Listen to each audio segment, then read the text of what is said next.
Persona 3 Reload has been out for nearly 2 months now, and in that time I've sunk about 50 hours into it.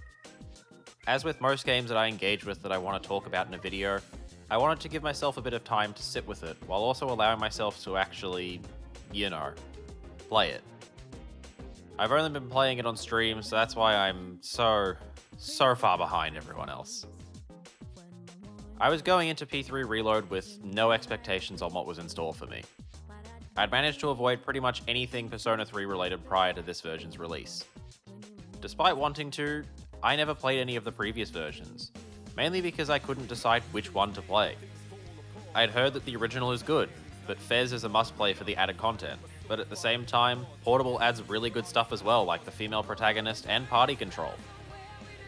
I was admittedly also being a bit stubborn and wanted to play whatever version I'd land on original hardware, which was unrealistic. The port of Portable released in early 2023, and I passed on it since there were rumors of a full-blown remake being announced in the not-too-distant future. And those rumors eventually turned out to be true. February 2024 rolls around, and I go pick up my copy of Persona 3 Reload, and I dive straight in. This isn't going to be as comprehensive or as deep of a personal reflection as my P4 video was. Hell, I haven't even finished the game as of writing. But I felt compelled to talk about the latest release in a franchise that I enjoy quite a bit, especially since I have extremely mixed feelings towards Persona 3 Reload. I'm putting a spoiler warning here for the events up to around the end of September in-game, because I want to discuss certain story beats that I've had in my playthrough up to that point. So if you haven't reached that part yet, now's your chance to step away.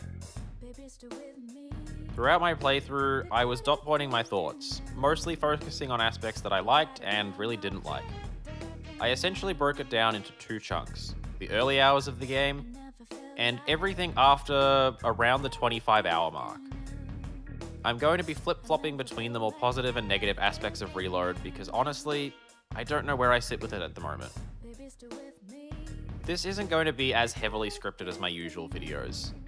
This is going to be more of just an initial thoughts and impressions on a game that I've been interested in for quite a while.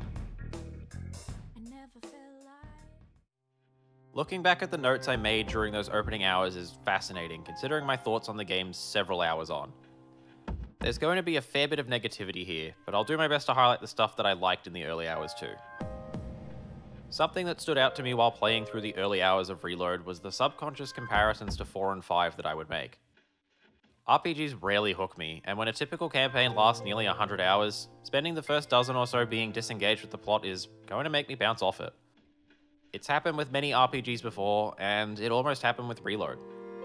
This entry took me the longest to actually get into of any Persona entry I've played so far. While I enjoyed the early hours of the game fine enough, it wasn't until maybe 25 to 30 hours in that I actually found myself liking the game. I definitely forced myself to push through it because it's a Persona game. It's a franchise I like, and I've had a couple friends tell me that it gets really good, so I figured if I kept playing, at some point, it would get better. While the pacing of Reload is honestly no different to 4 and 5, it somehow felt much slower to me. I was convinced that it took longer to get into exploring Tartarus compared to the first proper fight in Persona 5, which I consider to be when Ryuji joins the party. But after looking through the footage I have for both games, it turns out that Reload takes about 30 minutes less to hit that point. It wasn't necessarily a bad introduction per se, it was just kind of boring. The introduction of Tartarus and the mystery surrounding its existence didn't really hook me as much as 4's murder mystery or 5's quest to conquer the corruption. Apathy syndrome is hyped up as some big problem, but the consequences of it don't really feel all that important to the world you interact with as a whole, at least in those opening hours. Sure, there's some NPCs that'll mumble and groan if you approach them, but its impact feels almost weightless. In the opening hours, there's just not a ton of story in general. The plot is moving forward, yes, but it's just sort of coasting. Not a lot really happens. Another problem I faced in the early hours was having very little attachment to the SEES team members. Maybe I was just misreading their characterization, but the initial team all felt kind of bland. In my notes, I've got Junpei is my favorite at the moment, I guess purely because he crits like they're a common occurrence. At that point in my playthrough, I didn't really have a reason to connect with these characters. They're all distinct enough, but they gave me very little to latch onto. Sure, Yukari was scared of ghosts, Junpei is a bit of a creep sometimes, Akihiko likes to punch things, and Mitsuru is the calm and collected brains of the operation. While they're all not bad, there just wasn't much there. The Tartarus loop is mindless enough that I enjoyed running around for a couple hours at a time, fighting shadows and collecting that sweet, sweet loot. The overworld is honestly very nice too. While not as big as later entries, all the locations you have access to have more than enough to do in them. I also really liked how big Gekkoukan High is. There's a fun little parallel you can draw there to its Dark Hour counterpart. As is standard for a Persona game, the music is fantastic. Not all the tracks are incredible hits, but Persona 3 Reload has what may end up being some of my favorite tracks across the franchise. The standouts to me are Changing Seasons,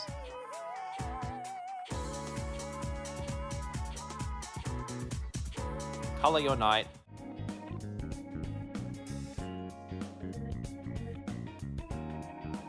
and When the Moon is Reaching Out Stars.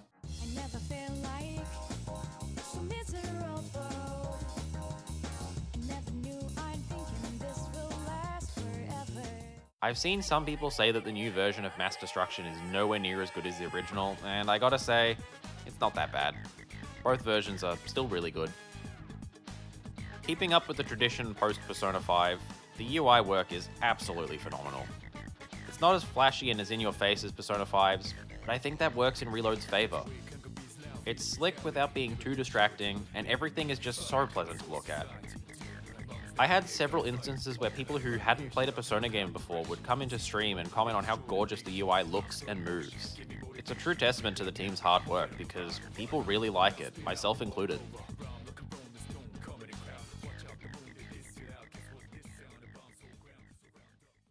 The very first thing I noted in this next section of dot points I have is, and I quote, "Wow, the game gets so much better now that the story is actually happening."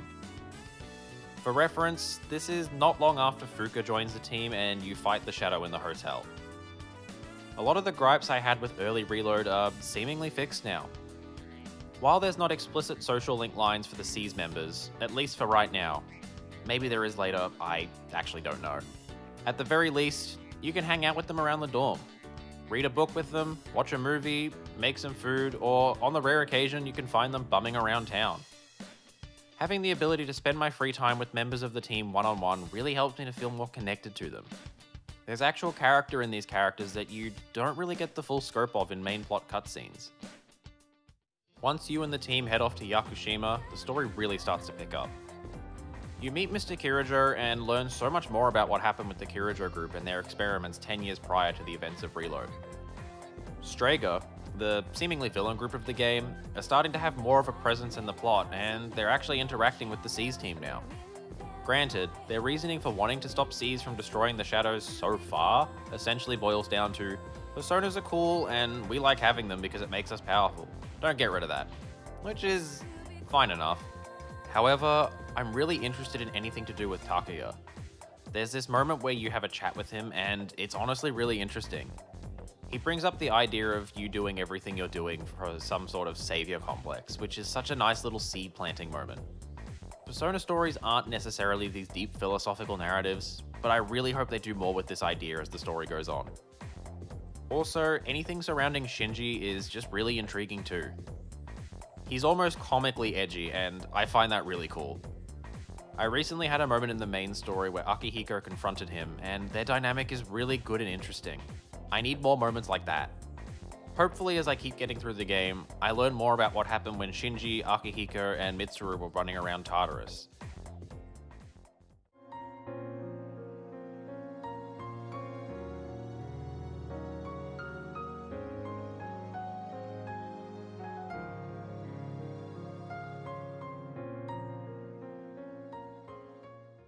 Speaking of Tartarus, there are some really cool mechanics that I want to touch on. The whole Shuffle Time Arcana card stuff is so engaging. While I really liked the sweep bonus mechanic in Persona 4, I think 3's version is really effective in a completely different way. I love that as the story progresses, you unlock more Arcana cards that do crazier things. It really incentivizes you to seek out battles instead of just running past enemies. Nabbing the Arcana Burst and leveling up all the cards is satisfying as hell too. My favourite major Arcanas so far are the extra Social Link Fusion XP, picking 2 cards per shuffle time, and the boosted social stats for your next day.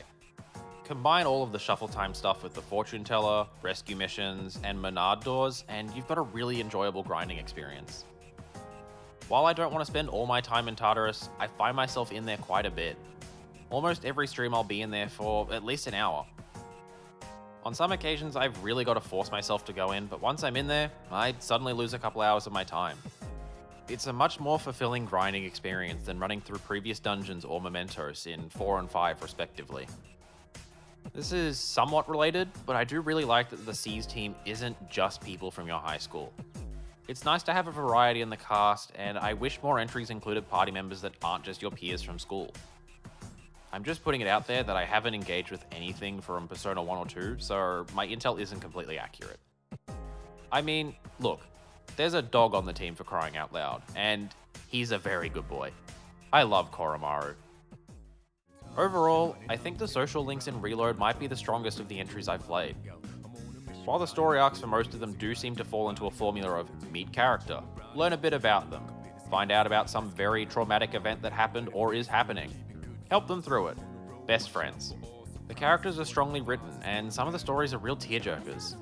I haven't come close to maxing out all of them, but some standouts for me so far are Maiko, Bunkichi and his wife Mitsuko, Chihiro, and Miyamoto.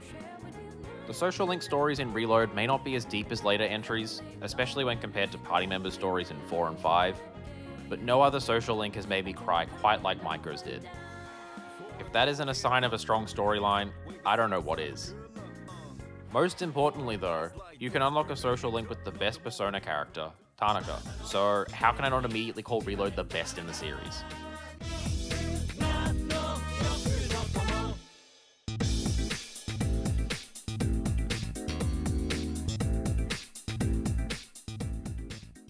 At its core, Persona 3 Reload is a great game. It's more Persona for me to sink my teeth into, so even if there's parts I don't love, I can't deny that on the whole, I enjoyed the game. And I'm sure that as I get further through it, I'll find much more to enjoy about it. I'd been told by some friends before going into it that it's a much slower burn than 4 and 5, so I'm willing to see it through.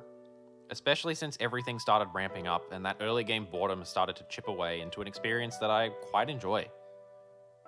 Maybe one day down the road there'll be a reflective piece on Reload, or just Persona 3 in general. But for right now, I don't think it's going to sit with me like its sequels did. While I was hesitant about Tatsumi Port Island at the start, I'm learning to love it, and I hope that by the time the credits roll, I'll have found another game to look back on fondly, at least in some capacity. I can't really see myself jumping at the opportunity to replay it just yet, but I think as I let it sit with me a little while longer, eventually I will have that itch to return to Persona 3's world.